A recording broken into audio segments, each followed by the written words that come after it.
বন্ধুরা, আশা করছি তোমরা সকলেই খুব ভালো আছো, আমিও খুব ভালো আছি। তো এখন বাজে ঘড়ির কাঁটা 8টা। আজ হলো সোমবার। সকালবেলা ঘুম থেকে উঠে বিছানা গুছানো হয়ে গেছে, ঘর দালান ঝাড় দিয়ে মুছে নিয়ে গোপালকে খেতে দিয়ে দেওয়া হয়ে গেছে। আর মাথা থেকে এখনো গামছাটা খুঁড়িনি। কেন বলো তো, মাথার মধ্যে গামছাটা থাকলে কি হয়, মানে একটু ঠান্ডা ঠান্ডা অনুভব হয়, মানে গরমটা হয় না। আর এই ফ্রিজ থেকে মাছটাকে বার করে জলের মধ্যে ভিজিয়ে রেখে দিয়েছি। আজকে তো সেম ইলিশ মাছটাই হবে, ভাত আর ইলিশ মাছের ঝাল হবে, আর কিছু রান্না হবে না। তো এক্ষুনি রান্না হয়ে যাবে। ভাতটা আগে বসিয়ে দিই, দিয়ে তারপরে ইলিশ মাছটা রান্না করে নিই, ঠিক আছে? তাহলে চলো আগে ভাতটা বসিয়ে ইলিশ মাছটার জন্য সর্ষে একটু পোস্ত এগুলো বেটে নিই, নিয়ে রান্না করি। আজকে বাইরেটা প্রচণ্ড রোদ্দুর, সকাল থেকে প্রচণ্ড গরম। কালকে সারা রাত্রিরে একটু বৃষ্টি হয় না, অথচ গুগলে দেখালো যে বৃষ্টি হবে। তো কোথায় কি ঘোড়ার ডিম, কিচ্ছু হয়নি। তো হাঁড়ি নিয়ে নিয়েছি, হাঁড়িটার মধ্যে একটু চাল বার করে নিই, চাল দিয়ে একটু ভাত বসিয়ে নিই। আজকে আর অন্য কিছু চালের হবে না, প্লেন চাল দিয়ে রান্না হবে, ঠিক আছে? একভাবে বলে গেলাম না কথাগুলো, ঠিক আছে? চলো কাজটা করে নিই, ঠিক আছে? তেলটা একটু ঢেলে নিই।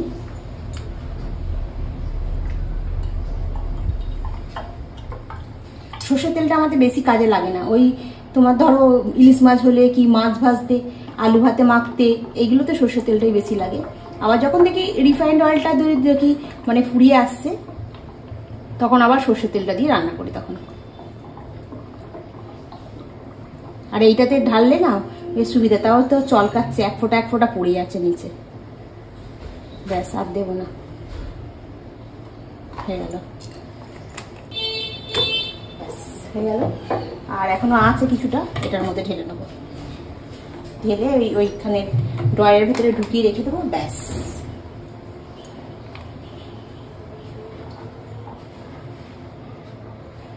ওটাতে 500 ধরে, আর এটাতে আবার 500 ধরবে। 1 লিটার তেল ঢালা হবে না পুরো, একটু পরে না, খালি 2-1 ফোঁটা হাতে একটু চলকে পড়েছে, ব্যাস।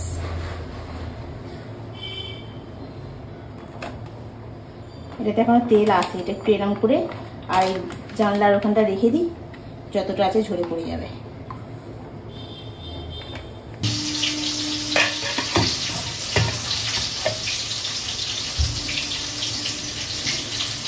মাছটা ভাজা হচ্ছে, 2টো মুড়ো আছে আর 2টো গাঁটা আছে। মুড়োটা তো তুমি খাবে না, মুড়োটা ঝালে দিয়ে দেবো, আমি খাবো। আর গাঁটাটাকেও ঝালে দেবো। আর এটাকে হাফ ভাজা রেখে দেবো, আর হাফটা ঝালে দিয়ে দেবো। না, হাফটা ভাজা রাখবো আর হাফটা, মানে এটা গোটাটাই ভাজা রাখবো। এটা এখান থেকে কাটবো, কেটে তনুর জন্য এটা ভাজা খাবে, এটা আমি ভাজা খাবো। হ্যাঁ হ্যাঁ হ্যাঁ, আর মুড়োগুলো ঝালে দিয়ে দেবো। গ্যাসটাকে এদিকে সরিয়ে নিয়ে এলাম যাতে হাওয়াটা না লাগে। সেই ঘোড়ার ডিম গায়ে হাওয়া লাগবে না, গ্যাসের মধ্যে হাওয়া লাগে। এখানে জানলাটা আবার একটু দিয়ে রাখতে হবে।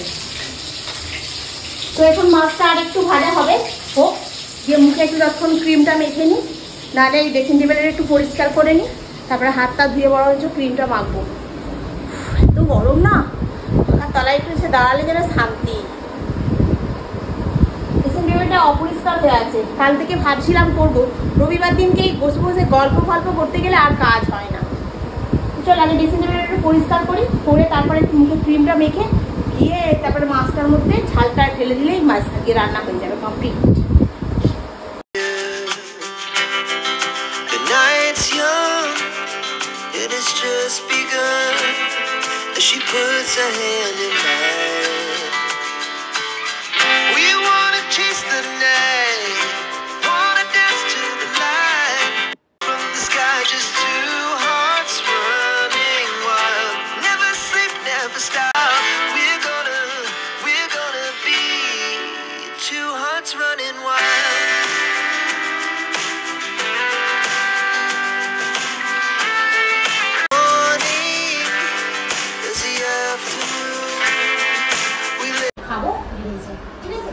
আবার সেই সন্ধ্যাবেলা এসে দেখা হচ্ছে। আর কি কি রান্না হচ্ছে চলো আগে দেখি দিই। হয়েছে তো ইলিশ মাছের ঝাল আর ভাত, কি দেখাবো? তাও কি রান্না হয়েছে এগুলোকে ফেলে দিই, হাঁপিয়ে যাচ্ছি। এই যে ইলিশ মাছের ঝাল, আর এখানে মাছটাকে এই যে রেখে দিয়েছি, তনুর ওইটা আর আমার এইটা, আর তেল তো বার করে নিয়েছি, আর এখানে হয়েছে ভাত। আর এখানে হচ্ছে বাসন পড়ে আছে, এখন মাজতে হবে। এই যে তুনু, তুনুর সকালবেলায় উঠেই ঘুম থেকে আগে ফ্রিজ খোলা হয়ে যাবে, তারপরে বাকি কাজ করবো। এই না ভাত খাও। এখন ভাত খাবো না, একটুখানি মুখটা আগে ক্রিম ট্রিম মাখি। চল। হ্যাঁ এখন খাবে না, একটু পরে খাবো। চল চল চল চল চল চল চল চল। কাল সন্ধ্যাবেলা আমরা ভাবছিলাম চাদর কিনতে যাবো, তো তনু বললো যে না গো, বাইরে বাজার থেকে চাদর কিনলে না অনেক টাকা দাম পড়ে যাচ্ছে, 500 থেকে 700, তার থেকে বলছে ফ্লিপকার্টে অর্ডার দিই। ফ্লিপকার্টে অর্ডার দেওয়ার পর আমি ভাবিনি এই চাদরটা এত ভালো আসবে। এর আগে একবার অর্ডার দিয়েছিলাম, সিনথেটিক চাদর এসেছিলো জানো তো, সেই থেকে বিশ্বাস করি না যে কটনের চাদর দেয়। সত্যি বলছি, এটা এত সুন্দর ভালো কটন দিচ্ছে কি বলবো।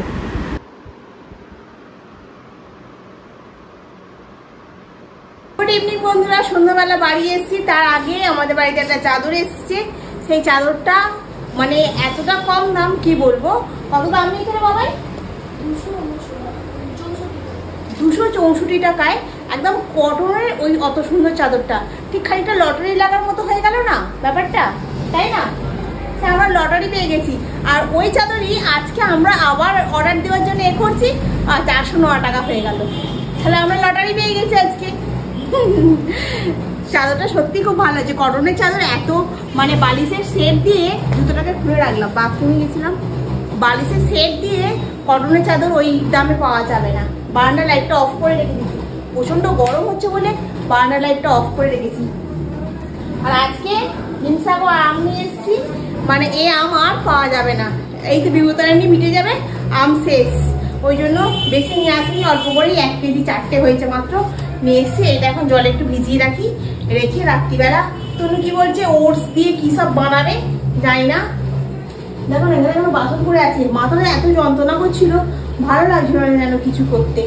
এখন দেখি কি বানাই, একটু দুধটা বরঞ্চ গরম করে নিই, করে নিয়ে তারপর ওটসটাকে বার করি, দিয়ে মিক্সিতে ঘুরিয়ে পেঁচিয়ে কি সব বলছে করতে, ওগুলো একটু করে দিই। ও খাবে আর আমি খাবো, আর কেউ খাবে না তো আমাদের দুজনের খাওয়ার কোনো ঝামেলাটা নেই। এই ঝামেলাটা বলতে এইরকম ঝামেলাটা আমাদের প্রচন্ড আছে। তাহলে বাবাই করি, দুধটা গরম করি নাকি টক দই দিয়ে? টক দই দিয়ে নয় তো, দুধ দিয়ে হবো? ঠিক আছে, চলো দুধটা বার করি, ফ্রিজ থেকে বার করে গরম করি, করে আর ওতে কি দেবে কি জানি।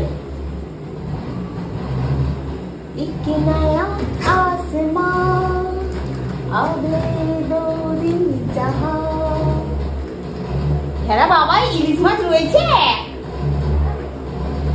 কেন খাসনি? আরে খেয়ে নি, নাহলে ইলিশ মাছটা নষ্ট হয়ে যাবে, বুধবার দিনকে খেতে নেই। ঠিক আছে,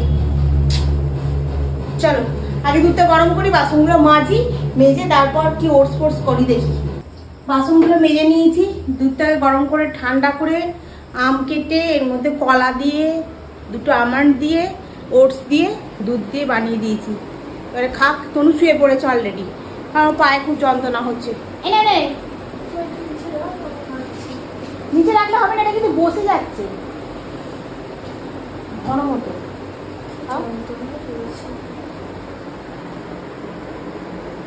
ভালো খেতে, একটু দেবো আছে।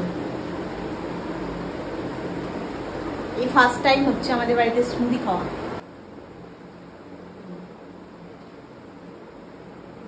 এখনো এতটা পড়ে আছে, এটাকে ধুতে হবে, এটার মধ্যে আছে একটু, ঢেলে নিয়ে আগে। তনু খেয়ে শুয়ে পড়েছে, আর আমি এখন ওখানে দুধটাকে বসিয়ে এসেছি, কারণ হবে কালকে তো মঙ্গলবার, পনির করতে হবে, তো সেই জন্য দুধটাকে গরম করতে বসিয়ে দিয়েছি। দুধটা হয়ে গেলে ওটাকে পনির করতে দিয়ে ঠান্ডা করে ফ্রিজে তুলে তারপরে আমি গিয়ে শোবো, বুঝলে তো? তার আগে আমার রেস্ট হয় না। আমি যে আসি, এসে আমার একটু রেস্ট পাই না, সারাক্ষণ আমি করতেই থাকি। আমার দম মানে যতক্ষণ না ফুরাবে ততক্ষণ পর্যন্ত আমি করেই যেতে হবে। তো চলো আজকের ব্লগটা এখানেই শেষ করছি, নেক্সট ব্লগে আবার তোমাদের সঙ্গে দেখা হবে। তোমরা ভালো থেকো, সুস্থ থেকো, গুড নাইট।